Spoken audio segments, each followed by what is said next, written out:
Hello, hams, and hopefully shortwave listeners. This is Jarrad VK3 Bravo Lima, if you don't know me by now. And today I'm having a bit more of a look at the Icom IC-R8600. And look, coming from being a purely transceiver owner and never having a dedicated receiver of any brand, this has been a bit of an interesting journey for me. The first thing that was quite noticeable for me, and this was instantly noticeable, is, obviously this sort of shares its heritage with the Icom 7310, and I got it all plugged in, and I thought, I'm going to go listen to the 40 meter band. So I went and hit right here on the frequency chart, or the frequency readout, and like, where's the 40 meter band? What's going on? And of course, being a receiver and a general purpose receiver, not just designed for the ham bands, it has a frequency input. It doesn't have, sort of like bands. Now, if you're a ham, there's an easy workaround for that. And what I've sort of done is I've used the memories. So, there's a radio station there. Hopefully, no, I don't have that in the recording, obviously. The volume's quite down.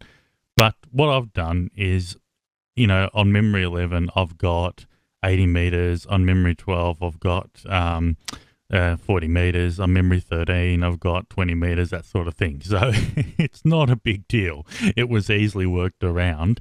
And being an Icom radio, when you're in memory mode, you can easily stray from it. The downside is it is sort of harder to then go and record a memory if you take that approach. You can sort of overwrite the one you're on, but you can't easily create a new one. But it's only a small limitation, and given that it's not generally made as a ham-only receiver, I completely understand. And, where would you draw the line anyway? This thing goes from essentially 0, it's actually 10 kilohertz, but essentially 0 to 3 gigahertz. So this is quite the tool to have in the shack, and there's going to be, new bands come and go, especially in such a broad bandwidth. New ham bands come and go from time to time. So it kind of wouldn't really make sense to include it, and I sort of understand why they haven't. So that was the very first thing that got me. Now, the other thing is I tend to try and stay away from manuals. And so when I first looked at this thing and it had dial A, dial B, and dial C, I was sort of sitting there saying, what's going on here? Why don't these dials have names? Can someone help me out? But it found out it wasn't anywhere near as scary as one might think. So if we turn dial A, we're changing our scan pausing time, and it actually says scan up the top there. If we press in dial A, we can go and have a look at all the other parameters. Now, you've got your scan speed, your priority interval, so that's how often it checks between the scan and the priority channel, and the resume time. Now, not 100% sure yet what the resume time actually does set, because the time between the pause time is actually the one where it finds something interesting to listen to. It detects the transmission. It sits there and lets you hear it for a while. And that's the pause time, and the one you can turn with the rotate of the knob. So that's really, really handy. Does leave me questioning what the resume time is. So that's something I was actually opening the user manual for on the computer. So anyway, while I'm doing this, I'm going to try and find the manual. And thank you, Icom America, first hitting Google, and we'll explain that one. Anyway, let's go into dial B. Now, dial B, once again, you're thinking, what the heck does dial B do? Dial B is awesome. It's your volume knob. Now, if I turn it up now, you should hear some static coming through onto my recording.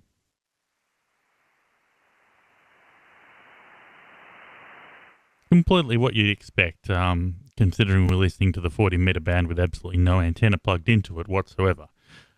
So that's just the noise floor of the receiver, basically. There is a cable connected and all the rest. So, it might not be the exact noise floor, but you get what I'm saying. Now then, when you press in dial B, and I quite like this setup here, you've got your RF. Oh, it doesn't stay for very long, so let me just tweak the squelch back and forth. You've got your RF gain, your treble, and your bass, and your squelch level. So you've sort of got all the things you might want to adjust in conjunction with the volume right there on dial B. So that's quite good. Now, RF gain we tend to set to 100% as hams. I sort of encourage people to play with it a little bit. And so it is a little disappointing that RF gain isn't on a dual purpose knob. But, given the type of receiver this is, and it's not just for HF, AM and sideband modes, are probably going to be, unless you're using it for ham usage, probably very little of the intended usage of this receiver. It's sort of fine to, I guess, have it in this menu. I mean, if you want to change it, it's a quick touch there, and you change it, your little RF gain indicator will come here. Now, when you then go back in there, that'll stay highlighted. So whatever you are adjusting and playing with is remembered, which is a nice thing. So I like to leave it on squelch, especially when playing around with FM and that sort of thing. Dial C's basically your multi-knob. You've got passband tuning. To clear the passband tuning, to clear the passband tuning function, touch the 1 second PBT on. Okay, cool. So what it's saying is if we want to clear this, just touch it for a second and it's gone. So obviously you can see this radio hasn't been played with much by me. But it was quite confusing at first. I thought PBT1 and PBT2, what the heck are they talking about?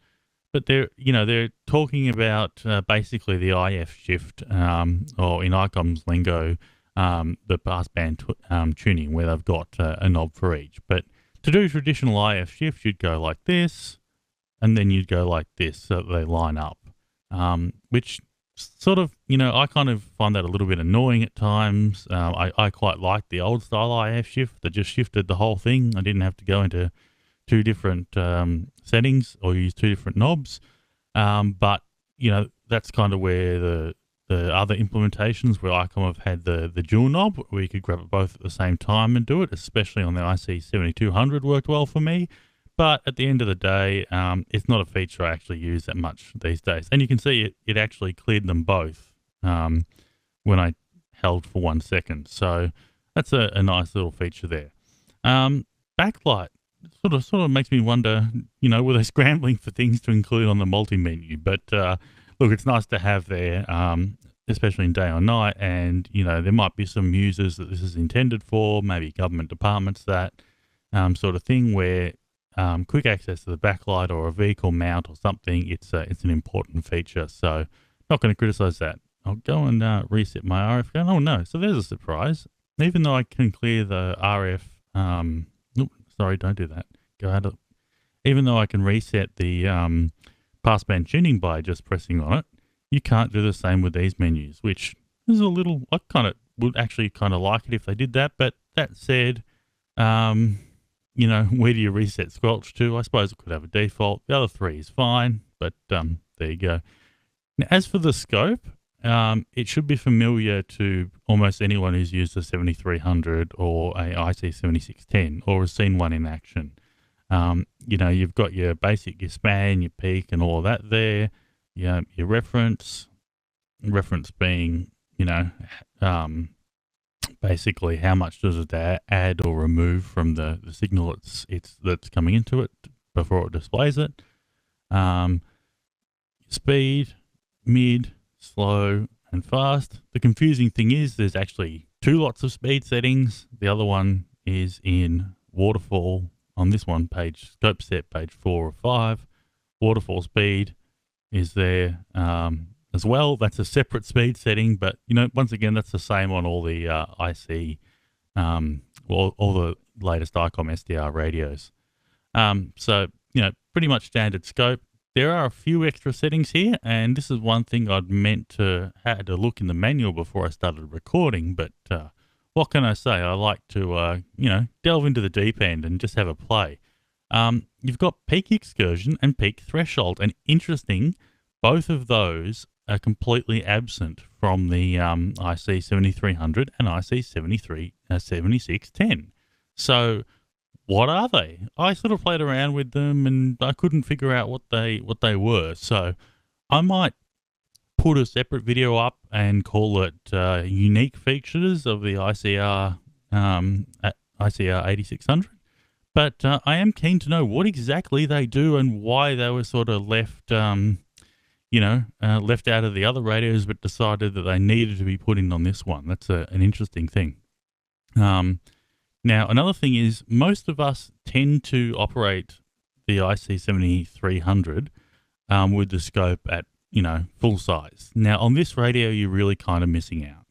And if you go to expand set, the reason I say you're missing out is because one of the selling points of this radio is you've got three different types of S-meter reading.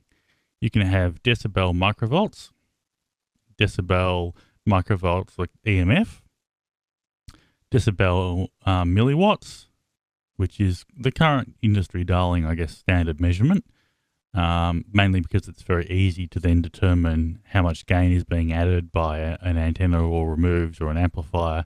So for a lot of the people working in, higher band stuff like cell phone towers and that sort of thing, or fixed wireless networks, they'll all speak in decibel milliwatts. And it's quite a nice unit of power, and because it uses the decibel system, it's easy to calculate. Oh, I've got a radio that puts out, negative 30 decibel milliwatts. If I add a 20 dB antenna, I'm left with negative 10. So it is nice it has that. But you sort of miss that if you're on this screen. I mean, yes, you can touch it and sort of get a reading, but it's not quite so obvious. So, and the other one you do sort of miss out on is tuning step. Now, it's very easy to adjust your tuning step when you've got the bigger screen open. You can go and select from some of the quite nice options. Given that you use this big knob here, the big knob, that's my favorite term for the tuning dial, it is quite useful that you can change your tuning speed to something like 3.125K.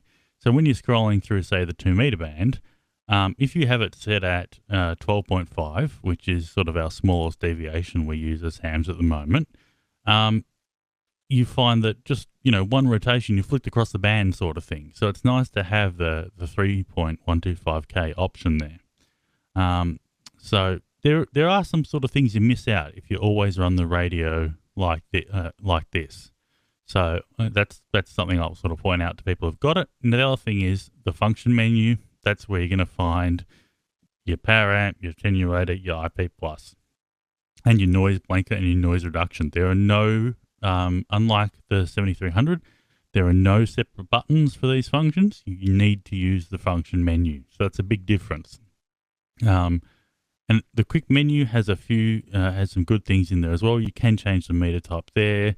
Once again, you can use it for recording, but of all the, of all the incarnations of this interface, I suppose, the IC8600 probably uses the quick menu best, I suppose I should say.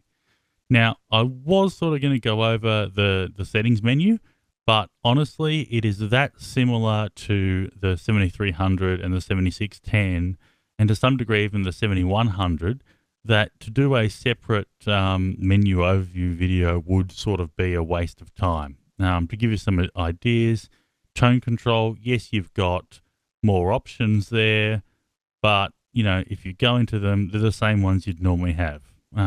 With FM, there's some de-emphasis ones there. Once again, I might go into that in the unique features video, but, your high pass, low pass, it's the standard 100, 200, 300, 400, 500 sort of thing, and the same 2400, 2300 affair. There's nothing new or unique there, aside from the extra modes, function, it's all the sort of same things, the tuning speed, all that sort of stuff. Taking the screenshot with the power button, it's just all the same as a 7610 menu or a 7300 menu. So I really don't feel the need to cover that. There's some specific differences in there. There's only kind of 1 or 2 or 3, and I might do them in a separate video. But now, one of the interesting things about this particular radio, and that's where you'll find it in function, is that there's actually 3 antennas that can be used. Antenna 1, Antenna 2, and Antenna 3. Now, 2 and 3 highlight up with the box. The default is 1. What's worth noting, Antenna 1 is an N connector socket. So it's an type N socket, or jack. The number 2 is the UHF jack, or the so-called UHF jack, or the SO239 jack. And number 3 is a high impedance. So the N and the UHF are both 50 ohm impedance ports, I suppose. And the RCA or type jack, or some people call it a phono jack, is actually a high impedance one. So it's a 500 ohm input. Even though, curiously, the RCA connector is to some degree a 50 ohm impedance connector design, but it is a 500 ohm impedance port according to the manual. So that's good for a long wire. So, you might crimp down a long wire to your little RCA connector that you bought for a couple of cents somewhere and throw it out the window. Who knows? I don't know.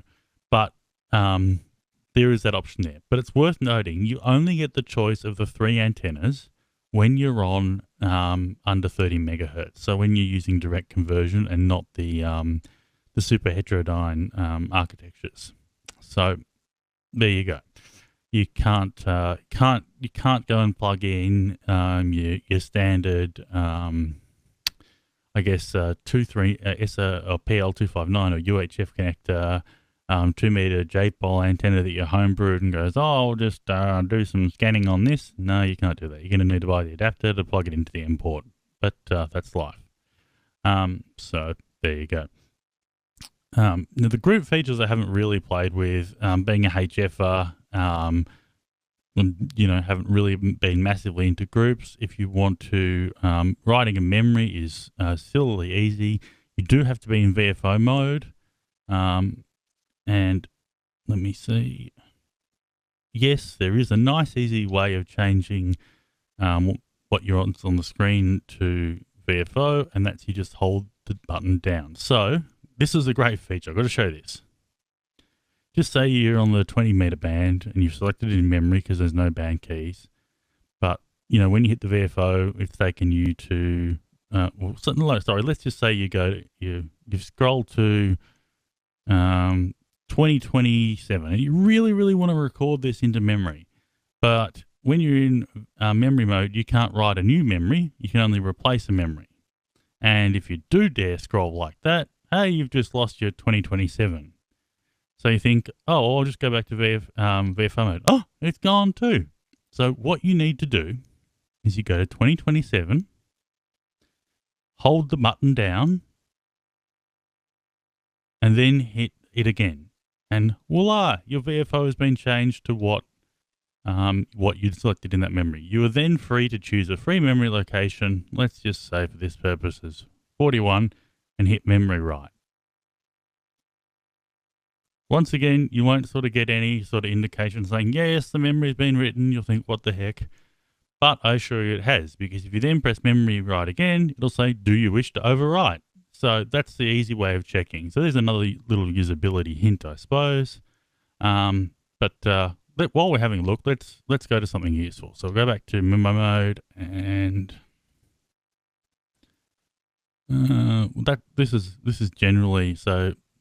What I've got you on now is basically our unencrypted MCOM frequencies. I won't be playing any audio on here. We're completely allowed to receive these frequencies, but I won't be playing any audio because it can be distressing. But this is where having a scope is nice, because you can see the signals pop up, up on the receiver straight away, and you can also sort of tell when there's trunking involved,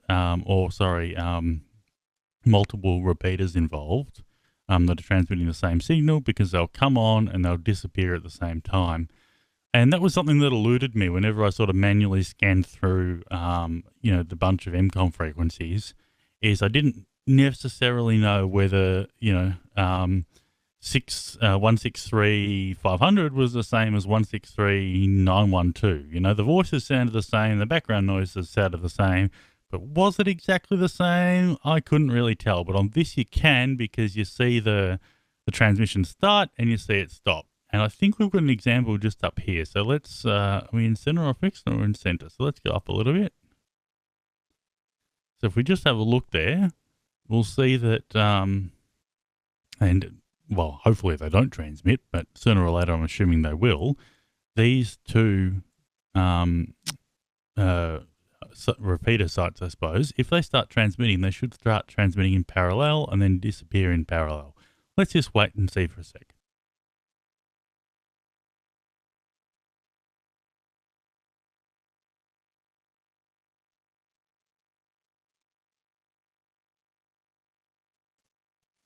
So there you go. You saw that they started in parallel and they stopped in parallel. And I guess that's one of the really cool things for those people interested in scanning and hearing what signals are out there, is having the scope lets you find out whether what you're listening to is coming out of multiple sites or whether it's, it's unique. And, perhaps they're twins. The dispatch operators are twin of the other one, sort of thing. Their voices sound that familiar. No, that's not the case. They're trunked. They even have sort of the same waveform pattern. So I really liked that feature of having the scope when using it as a general purpose scanner. Let's have a look what else there is. So here we've got the ham radio band. 144.100 is our national SSB calling frequency. And you can see there's a little bit of activity further up. So let's have a listen.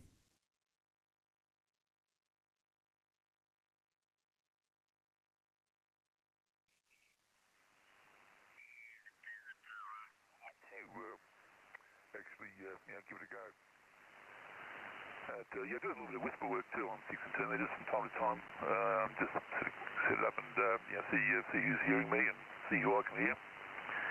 But worked a little bit of DX on 6 meters. Just the odd VK4 or a few VK4s. And it doesn't sound like they're doing any sort of DXing. It sounds just like a bit of a get together. Me and some of my friends use this frequency as a get together frequency. But you can hear that either this radio or the transmitter is just a little bit off. Let's see if we can move around a bit. VK4 on 2 meters, just after that. I was sort of calling CQ on 6 meters and I was calling. So that sounds a little bit more natural. The TXCO in this is rated at 0.5 ppm. Not super accurate, but the ARRL review notes that that's 3 kilohertz at 3 gigahertz. Not the end of the world, but there is at the back a controlled frequency reference input. So if you do want to tie it to a GPS disciplined receiver, or you've got an old atomic style one lying around, you can and have a supremely accurate transceiver. That said, my experience with these radios is they're pretty spot on, and I dare say it's probably the other station that's off frequency, but that's just my vote of confidence in Icom. So one other thing I want to show you, and this one, I should say stop saying that because there's a lot of things I want to show you. One thing this radio does, which is kind of strange, is when you're in fixed mode, and we'll go into FM because it'll make it easier to show. When you go off the edge of there, it won't sort of change with you, which you expect. Now when you're in center mode, what am I doing wrong? There's something I'm doing wrong. It's there we go, scope out of range. So when you're in a fixed mode and you go too far out of the fixed mode, your scope will stop working and you'll get scope out of range. And you'll often see this when you change, when you manually change frequencies. So if I was to go 7, 0, 0, 0, 0, 0, it'll go scope out of range. You'll think, well, this is annoying. I just put the frequency in. Why hasn't it adjusted the scope for me? Well, there's a really easy way to get around that, and that's boom, boom. You go back to center mode and you go then back to fixed mode. 1 second, sorry. My recommendation would be if you want fixed edges, say your predefined ham bands or something, do that, go bang bang. But otherwise, leave it in center mode. It really sort of does work better for this style of radio, at being a scanner. It takes a little bit of getting used to, but you get there in the end. And this is what I mean. If we go back to, you can see even with a tuning step at 3.125 K, we're still scrolling through huge amounts of spectrum quite quickly. So you can imagine what if you're just trying to flick between, and we've got some quite strong signals there. It's hit overload, and this is probably the start of our FM broadcast band. So if you own one of these, you are going to overload it with an FM broadcast band. You're going to see the dreaded OVF that 7300 owners were always worried about. Now, the solution, of course, was, why is the power amp on? Function, power amp off. Huzzah! Problem gone. If you still keep scrolling up and you find there's a massive FM station that's pushing you near overload territory, function, attenuator, 10 decibels, 20 decibels, 30 decibels. Not a problem. So owners of this radio, the IC-R8600, they are going to see the overload warning light. And all it's telling you is operate your radio properly. Please use the attenuator when needed. Please turn the power amp off when it's not needed, etc., etc., etc. Here we go. We've got some intermittent overload activity here. You can maybe see it just flicking on and off. I'll see if I can get a better example. Probably if I go, it's hard to tell. You can probably see it there, but it's basically just flicking on and off. Look, I'm smack bang in our FM broadcast band. 20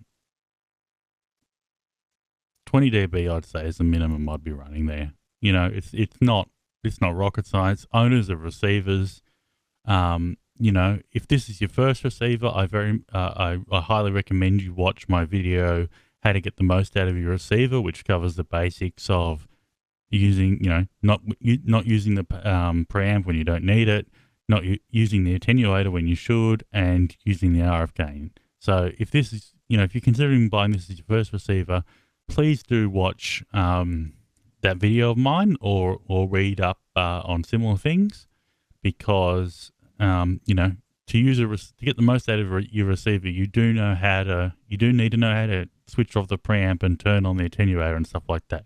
And that doesn't lose your signal quality. I mean, we have so much signal to noise ratio in this signal, it's not funny. If we go into expand set, and this meter's reasonably accurate. Let me give you an example. We'll turn the attenuator off. This signal is 40 decibels over. If we go into the noise floor in this section is going to be quite high because there's other FM stations nearby, and they're going to have IMD no matter how clean they are. It's S1. Now let's put that in a different perspective. Let's use decibel millivolts. So we've got, let's just say 5, right? 5 to 675. The whole scale is changing. You've got essentially 70 decibels more power between your received signal and the noise floor. That's a 70 decibel signal to noise ratio. You know what that tells you? It tells you that, I'll always get lost with that. It tells you that putting an attenuator on of 30 dBs is not going to be a problem. I've got to get that out of centered again. Because not only are you reducing the receive signal down, you're also reducing the noise floor, no doubt. I mean, I doubt the noise floor is my radio's internal noise. I doubt it. I assume it's going... Look, I'm going to hazard a guess that it's going to be the IMD products and other, atmospheric events or whatnot, rather tthan the receiver itself. So there's no harm in using an attenuator. Anyway, I've gone on about that a little bit too long, I think. So let's go to have a look at some of the other features. So just to make it easy, I'll go back to one of my memories. Where is it? So, and I'll show you one of our radio stations. Now, the nice thing about the memory is it stored my attenuation. It stored the fact that I wasn't using preamp. It's stored the fact I'm using wide FM story and the tuning step. And we'll have a quick listen. Now, bear in mind, this isn't in stereo. You can see quite, at least my recording isn't in stereo. You can see quite clearly that the signal itself is a stereo FM signal. But let's have a listen.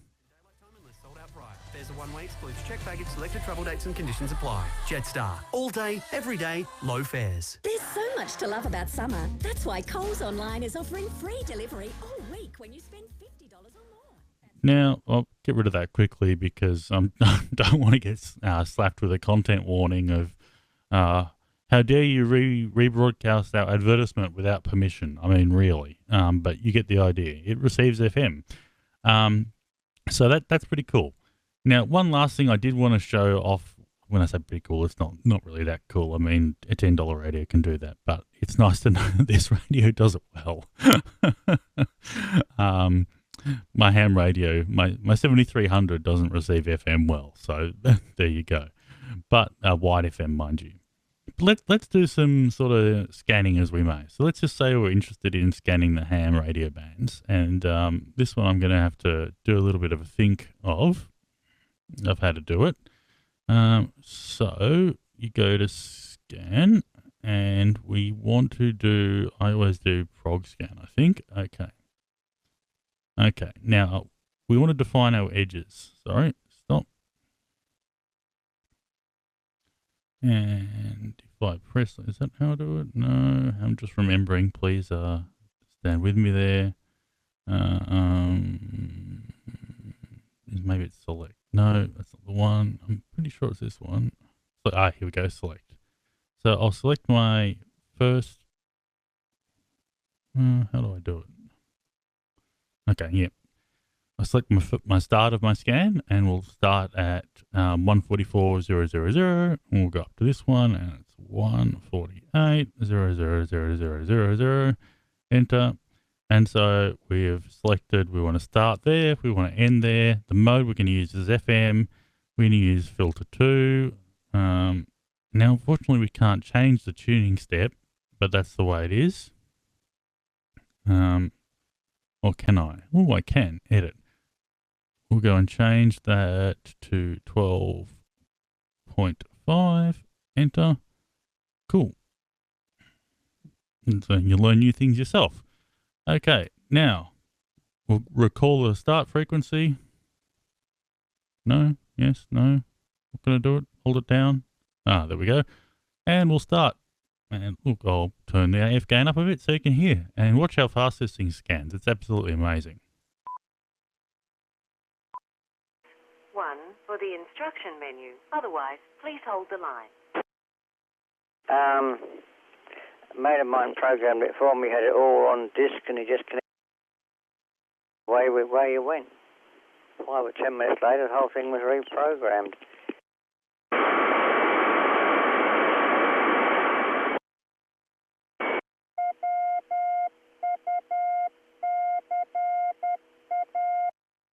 Go out, if you've got internet, go into Google and type in You might not have caught that, but we're on our second trip around now. So that's how quick it is. And that's with a resume time, a pause time of 5 seconds. So the only thing that it picked up in that quick scan of the ham bands was VK3REC, the repeater near me, and also our Morse code, which is this one here, a Morse code training beacon/repeatery thing. So we'll stop that scan for now, but that is how fast it is. It is brutally fast. And to give you a good indication of how fast it really is, if we go into here, what am I doing? Yep, select. Touch edit. Yep, we'll go to say 500. enter, and we'll hit start.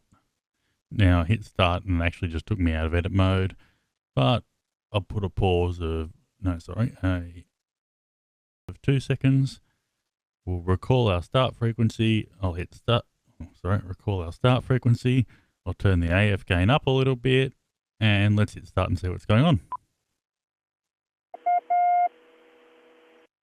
Index at the back, I don't know where they have. Cho tất cả ca sĩ của đài này với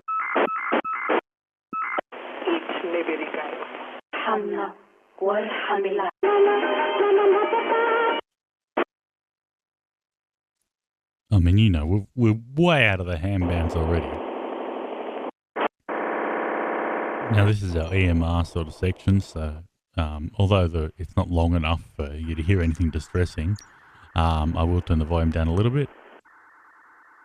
That's our digital local stuff.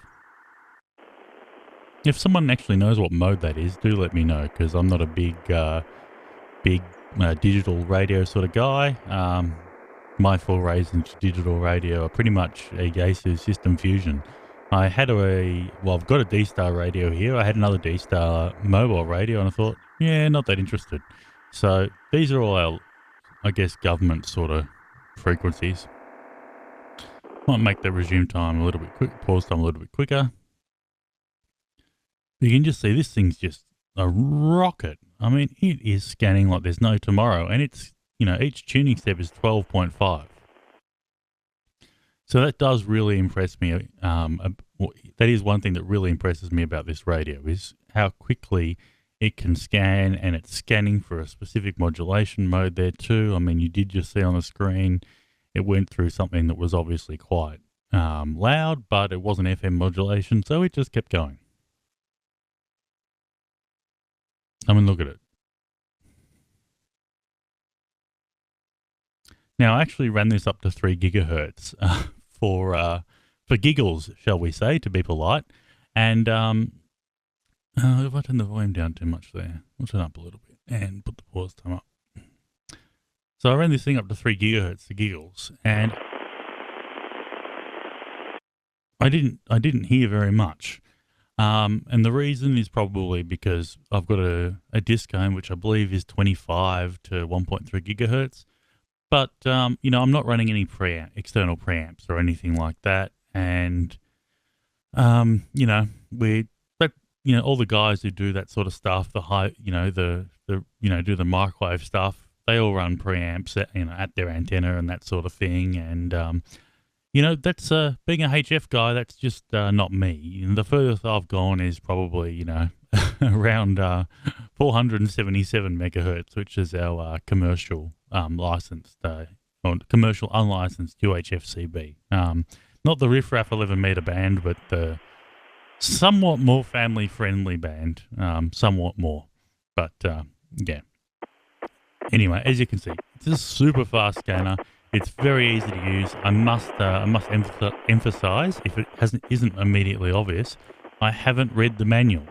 And not only that, I figured out what the dial A knob meant, what the dial B knob meant, what the dial C knob meant, how to scan, how to get around the fact that it doesn't have ham bands programmed into it. I've done recordings on it to compare it to the IC-7610, which I found was quite favourable. The audio coming out of this I could barely distinguish from the 7610. So if you're, you know, a lot of shortwave listeners were not happy with the 7300. They said it had a bass roll off, and indeed, you know, looking on the schematic, they said, you know, there's a 200 hertz high pass filter in the AF section, and the same people who weren't happy with that radio, I've given them raw audio from this, and they've said, yeah, it sounds as, you know, pretty much on par with the 7610. So if you are a shortwave listener, or someone who wants a general purpose receiver with really, really good performance, ridiculously fast scanning speeds, and dials that are alphanumerically named, this is the radio to have. I guess the one thing I'm disappointed at is that this isn't named Dial D. That was a really, really poorly executed joke. I would have been happy with Big Knob, but there you go. Yeah, lovely, lovely radio to use. Can I personally see one staying in my shack? No, the price tag's a little bit out of my budget. I did just cop a big blow with the pocketbook copped a big blow with the 7610, and I am mainly a HF person. But you know, I'm really, really, really looking forward to the IC, you know, the codename IC-9700, which is essentially the 7300 version, but with UHF and or with 2 meter VHF and UHF, 2 meters and 70 centimeters. So that's what I'm hanging out for. Beyond that, I don't have a use for this sort of receiver yet. Unlike some of my friends, I'm not actively involved in trying to DX using microwave links and that sort of thing, where a couple of hundred miles or something is a DX record. You know, I still haven't quite got to my 200 countries in the DXCC program, so you know, let me nut that one out first. Let me get the 80 meter DXCC, and you know, then we'll probably start talking about something like this. But yeah, it really, really is a nice radio. I can see myself down the shack maybe buying a bigger version of it. Now, once again, I couldn't spring for the IC-R8600, which is, you know, the big commercial grade receiver. But look, I must admit, I do like radios around the IC-7610 size. So if there was a receiver like this that was the IC-7610 size, that's sort of what I'd probably consider purchasing one day down the track, maybe 5 or something years down the track.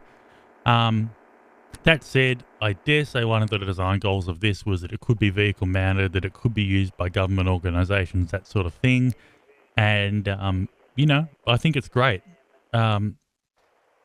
I think it has the governmental price tag going along with it. But for those people who are really dedicated to shortwave listening and to exploring what's out there, it's, you know, it is very intuitive. You don't need to read the manual to get the most out of it. You don't even need to, you know, even if the once again, even if the dial A and dial B do scare you off a little bit, they shouldn't. It's a lovely receiver. And look, I do want to give you an update later on, and this is why this is sort of the general video and not the specific featured video, because this is all new to me. I mean, this is the first time I've had one of Icom's dedicated receivers, and I like it, but I know there's going to be questions people have that I'm not equipped to answer yet. I wanted to get some videos out there. I've had it about a week now that I can play with it. That said, I've had a lot going on in my life, so I haven't exactly played with it. But yeah, my little camera was just flashing there, so I think I was maybe speaking a bit too long. But yeah, this is VK3BL. Do quite recommend this radio if you haven't given one a go there. If you're in the market for a shortwave receiver, or you just want something to complement your shack. Maybe you want to be able to give signal quality reports to your microwave band friends. The people in your homebrew club. Oh, I've just made this transverter. Does it look good? Really nice to have. So thumbs up from me. I do like to use it. It's got great audio. It's easy to use. It has a beautiful scope on it, and I can't say anything bad about it aside from the fact that I'd like it a little bit bigger and a little bit cheaper. But I dare say, being a HFer, I wasn't their target audience, and I'll have to give them that they probably, Icom's marketing department probably knows the right price for this radio. It's not a bad bit of kit. So hopefully you've enjoyed this elongated look at the IC-R8600. Hopefully, like me, if you're not in the need for a dedicated receiver, you'll look forward to, it gives you a good look at what might come in the IC 9700. And if you have any specific requests or that sort of thing, please let me know. I'd love to answer it. I've got the radio for about another 2 weeks to look at. And yeah, let me know what to think. I'll let you know more about it as I play, as I experiment. And thanks for Icom Australia for lending me this radio to play around with on YouTube and show everyone, basically. And I hope to talk to you all soon. This is Jarrad VK3BL for Rate My Radio, saying 73, and catch you all soon. Thank you to everyone who subscribed. Let me know what you think of the audio in this video, because I am using some of the studio gear I bought but hadn't gotten around to plugging in yet, because I did break my lapel mic and I thought it was time to do the videos justice. But yeah, please let me know, and we'll catch you later. 73 from Jarrad. Bye.